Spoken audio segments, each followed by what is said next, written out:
Reality as we know it might be nothing more than an elaborate projection created by our minds. And surprisingly, cutting edge neuroscience is starting to prove this isn't just some philosophical thought experiment. That's quite a bold statement to open with. What exactly do you mean by reality being a projection? Well, recent research in neuroscience shows that everything we experience, from the colors we see to the sounds we hear, is actually our brain's interpretation of electrical signals. Think about it. There's no such thing as blue in the physical world, just wavelengths of light that our brain transforms into color. So you're saying my morning coffee isn't actually brown and hot? That's exactly right.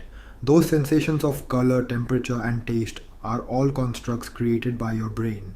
As neuroscientist David Eagleman puts it, our brain is essentially locked in a dark, silent box, building reality from hints.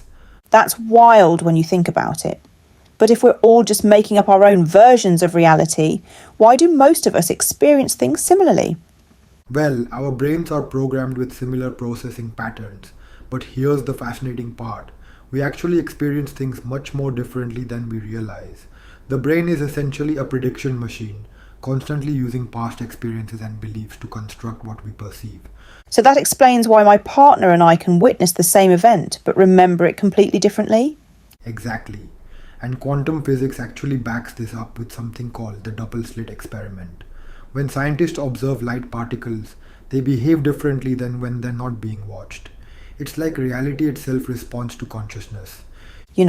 This reminds me of studies showing how eyewitness testimony can be incredibly unreliable, even when people are absolutely certain about what they saw. That's a perfect example. Research shows that about 70% of wrongful convictions involve mistaken eyewitness identification. Our brains aren't recording devices, they're actively constructing narratives based on our expectations and beliefs. So how can we trust anything if our brains are basically making everything up? Well, it's not that our brains are making things up completely, they're interpreting real signals. But understanding these gives us tremendous power. If we know our perception shapes reality, we can actually work with this mechanism instead of being unconsciously controlled by it. That sounds powerful, but also potentially dangerous. Couldn't this lead to people just denying reality altogether? That's where neuroplasticity comes in. Our brain's ability to rewire itself. It's not about denial, it's about understanding that while external events may be objective, our experience of them is subjective and can be influenced by our internal state. So what's the practical application here? How can people use this understanding in their daily lives? Think of it like this. Studies show that people who believe they're capable of learning new skills actually learn faster than those who don't. Their belief literally shapes their brain's ability to adapt and grow. That's fascinating. It's like a self-fulfilling prophecy at the neural level. Exactly. And research shows that even brief mindfulness practices can alter brain activity in regions associated with perception and emotional processing.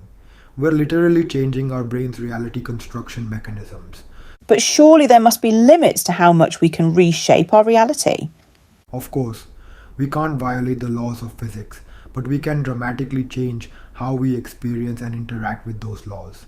Studies show that Olympic athletes who mentally rehearse their performances activate many of the same neural pathways as physical practice. So what's the key takeaway for someone hearing this for the first time? The main thing is understanding that you're not just passively experiencing reality, you're actively creating it. Your thoughts, beliefs, and emotional patterns are literally shaping what you perceive and experience, moment by moment.